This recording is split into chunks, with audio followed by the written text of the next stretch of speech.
I'm Stephen John Drew from the official GonnaGeek.com show, a weekly geek news podcast that is a part of the Gonna Geek Network, just like the show you're checking out now. Shows on the network are individually owned, and opinions expressed may not reflect others. Find other awesome geeky shows at GonnaGeekNetwork.com. The Dresden Files, First Wave, and Witchblade. All three shows had fans that sent in physical objects to try and save the shows that they loved. But did it work? Did those physical objects change anyone's mind with the power to put more resources behind marketing the show, or in the case of those particular shows, if they were cancelled, to actually renew the show basically from the grave, for the lack of a better term? Those questions and more on this episode of On the Bubble podcast.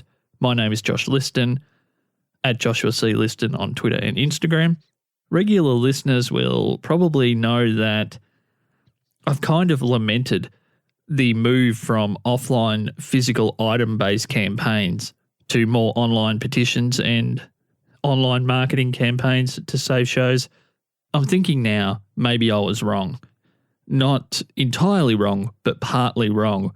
And the idea of a physical campaign is only one part of a fan campaign. And the online part becomes more and more important as we move forward. So we'll get into that soon. We're not actually going to be talking all that much about the Dresden Files, Witchblade, and First Wave, but we will be using those shows initially as examples. So welcome back. I know it's been a while. Thank you for your time today, and I hope you enjoy this comeback episode, a renewal episode of On the Bubble podcast.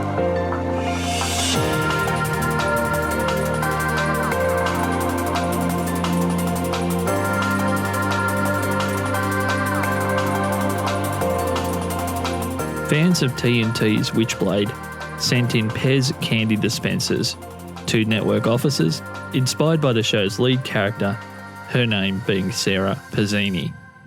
Fans of Sci-Fi's The Dresden Files sent in drumsticks to the network, which is pretty cool and kind of awkward. Being a former musician and someone who worked in a music store, drumsticks are a little bit difficult to package up and send, so I'm not sure how they were doing that. There would have been some pretty odd-shaped packages turning up to the network. The drumstick idea was inspired by lead character Harry Dresden's propensity to use drumsticks to cast magical spells, which is a good tie-in to the show. Fans of Sci-Fi's First Wave sent in salt packets to the network. Sci-Fi seem to get their fair share of physical objects, which I have no problem with, actually, and I'm sure there's people out there listening that will know what I mean by that. Take up their whole office. None of us care. Salt representing a weakness to the alien characters in the show.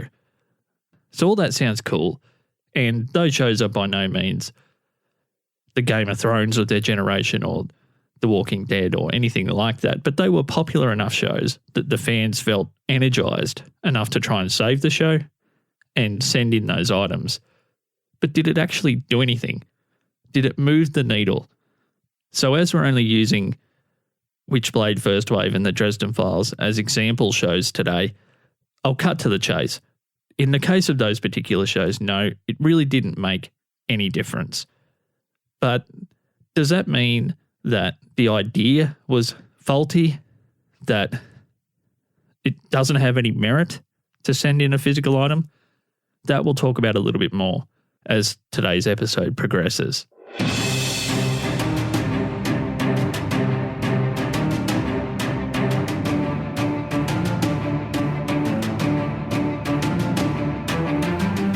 So I spent some time thinking during my break from the show about what else I could bring to On the Bubble podcast, short of having lots more interviews. Interviews are something I'm not sure I could commit to. And just through the run of the show, those episodes that are very interview-based haven't been maybe as well received purely from a numbers point of view as the episodes where we're talking specifically about TV and there's production and sound clips and all that kind of stuff. So although I actually personally love interviewing people, that probably wasn't going to be what would rejuvenate my energy to keep producing the show. So thanks to fellow Gonna Geek Network member Stargate Pioneer for putting this idea in my head, He's been prompting me and prodding at me for quite a while to delve into my own thoughts and theories and maybe more general thoughts on fan campaigning as a process as well. How to actually do it, what maybe works, how do you actually do something in real life when it comes to a campaign. And I guess by extension, to talk more about genre fandom in general. So that won't be happening every episode. The show's not completely changing. I just needed something to A, get me back into the flow, and B, something that would allow me to produce more regularly but not have the pressure of a fully produced, heavily edited, rich soundscape kind of episode. Because when you do multiple of those in a row, it can actually get pretty tiring. And it might not sound to you guys like there's a lot of work. Hopefully it kind of just flows for you guys, but there is a lot of work in the more heavily produced episodes. So this is exciting for me. I have almost intentionally left a lot of my own opinions about how I think a fan campaign should work. I've left that out of the show, but there's going to be a little bit more of that in there. And I guess the goal is to create a bit more dialogue with you guys, the listeners. So at Joshua C. Liston on Twitter, or if you wanted to chat more at length and, I guess a little bit more of a private environment, for the lack of a better term, you can check out the On the Bubble podcast channel inside the Gunner Geek Discord server. So that's gunnergeek.com/Discord. Just accept the invitation there from Discord and you're away, and you'll be able to see the whole network, all the Discord channels, including On the Bubble podcast. So with all that said, let's get on to tackling today's question. Does sending in a physical item to a network or to a decision maker, even higher than maybe a network, to the boss of their boss, so to speak, if the company happens to be owned by another even bigger company, does sending that physical item as a group of fans, does that have any impact on saving a show? My thoughts are basically the following. I believe that a relevant physical object, whether that's drumsticks or salt or whatever, still sits at or near the top of a fan campaign pyramid. But I think the goal of why you're sending the item needs to have a focus that is outward, not inwardly ego-driven. So what I mean by that is if the goal of sending in the physical item is just to look extra clever or super cool to other existing fans of the show, I don't believe that will do anything to help the show's chances at a renewal. I think it's a waste of time, basically. If your only reason for doing it is to be the first person to do it, or to be the leader of a small group who does it, or just to look cool and clever to other people who are already watching the show, as much as it may bring you guys together, I don't think it will do anything to grow the total cume of the audience or the potential audience, which is the rock hard metric that can save a show that is struggling. That's what we need to achieve, basically. We need to keep people watching, but also grow the total watching audience. I think the same logic extends to if you're trying to send in an item just purely to get likes, retweets, and hearts from prominent members of the cast and crew. I have seen that in the past. People tagging prominent cast and crew members about their campaigns, and it almost seems like it's not really about the campaign or about saving the show. It's almost like hey, look at me. We had a clever idea. Give me a like and a retweet and a heart, and I'll feel special. Hopefully that doesn't sound too harsh. Obviously, this show's not really about being harsh, but it needs to be an outwardly focused, audience cume-driven campaign in which that physical item can be the centerpiece. So fans need to use that physical item, whatever that happens to be, or a selection of those physical items, to build buzz beyond the existing core fan base. So we're after audience cume, as they call it in the radio business in Australia. Hopefully that term's not too alien.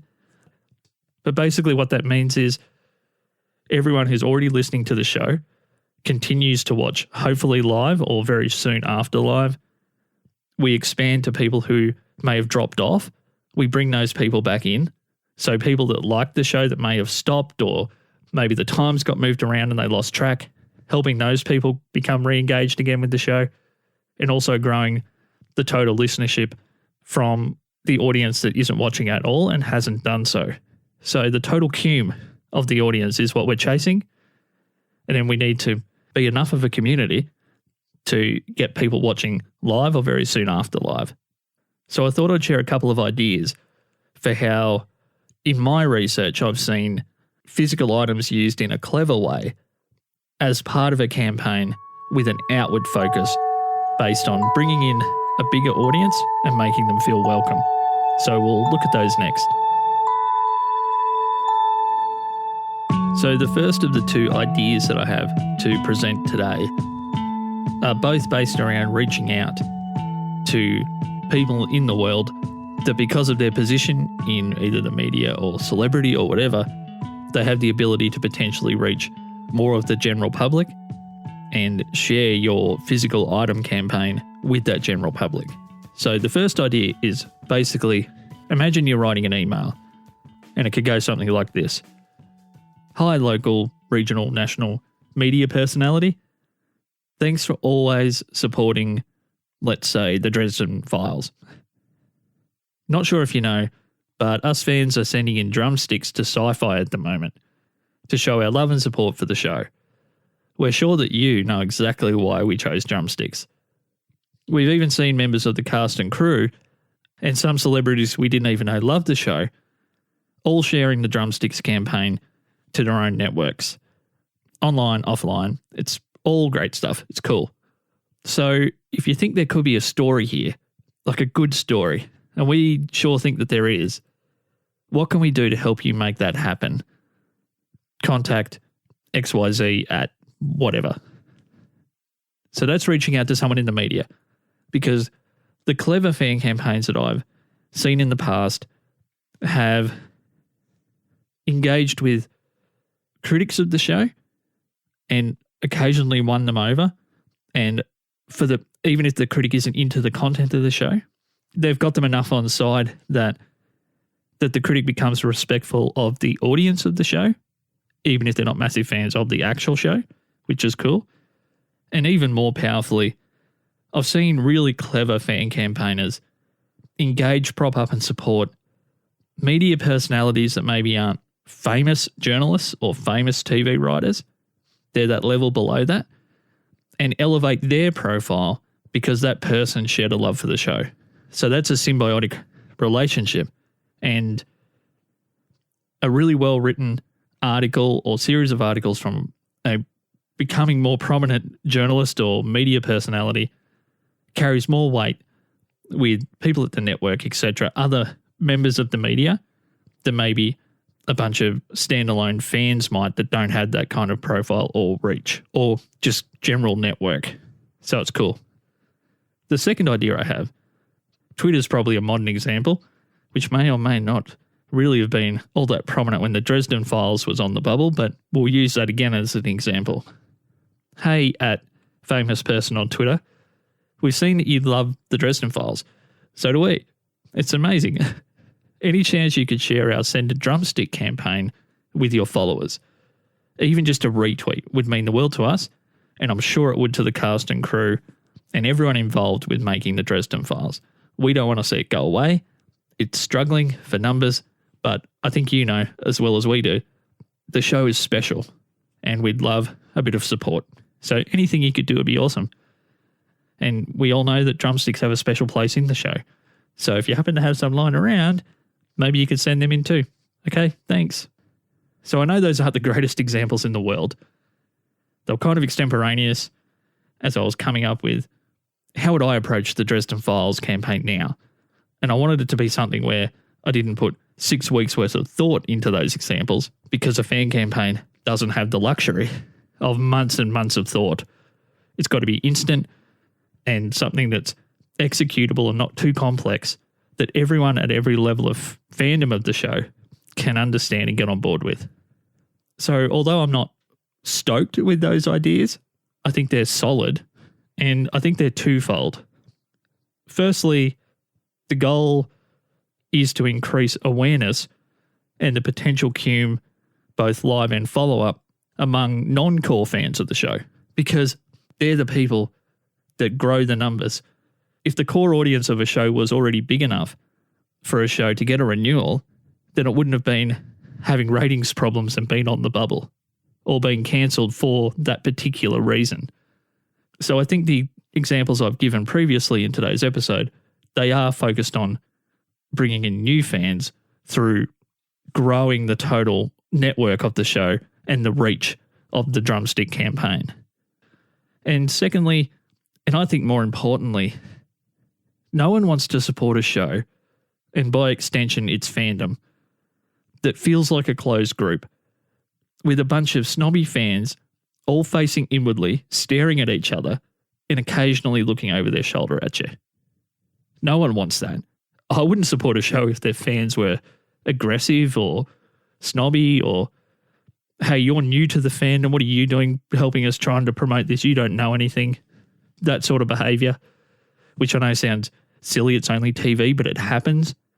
It happens in film genres, particularly long-running franchises where the fandoms are locked down to apparently only a certain group gets to talk about, critique, truly love the show. You can't deprive a casual fan or a new fan or potential new fan from feeling fully engaged with the community if you want a fan campaign to work. So here's the takeaways, I guess. And once again, this won't be happening every episode.